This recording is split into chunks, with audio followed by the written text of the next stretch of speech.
Hello મિત્રો, જો આપણે 2 કિલો લસણ લીધું છે.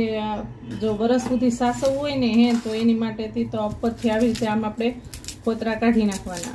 ફોતરા કાઢીને પછી આમાં કાંઈ હળેલું કે કાંઈ બોલું સુકાઈ ગયેલું હોય તો કાઢી નાખવાનું છે. જો આવી રીતે. ને પછી હવે આપણે એક મટકું લેવાનું છે. મટકું લીધું. મટકાની અંદર આપણે આ રાખ આવે ને, સુલાની રાખ, એ નાખી દેવાની અંદર. અને અંદર નાખી દેવાની થોડીક આવી રીતે આમ. ને પછી એને આખા ઓલામાં કરી નાખવાની એક મટકું લેવાનું. જો તમારી પાસે આપણે પાણી ભરતા હોય ને મટકું પડ્યું હોય જૂનું તો પણ હાલે. એ આખામાં આવી રીતે રાઉન્ડ રાઉન્ડ કરી દેવાની આખામાં. હવે આપણે આ લસણ જે લીધું ને એ લસણ નાખવાનું. લસણ થોડુંક લસણ નાખવાનું આવી રીતે આમ. જો તમે આખું વરસ રાખવાનું હોય ને તો આવી રીતે આમ કરવાનું.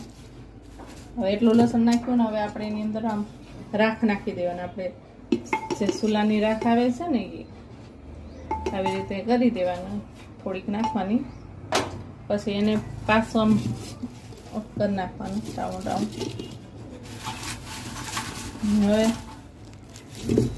પાછું લસણ નાખી દેવાનું. ને લસણમાં જોઈ લેવાનું તમારે કે ક્યાંય ફળેલું કે એવું કંઈક છે નહીં ને એમ.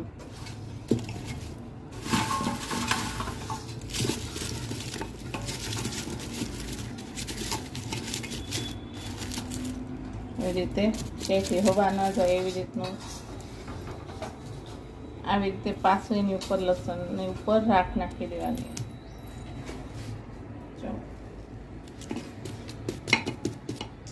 આનાથી છે ને આખું વરસ લસણમાં કાંઈ થતું નથી ને લસણ એકદમ સારું રહે છે.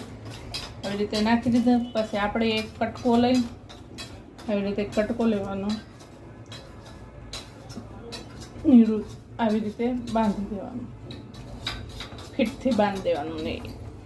ને જ્યાં પવન આવતો જતો હોય ને પવન ત્યાં પછી એને મૂકી દેવાનું. એટલે શું છે એનાથી લસણ સારું રહે આખું વરસ આપણું.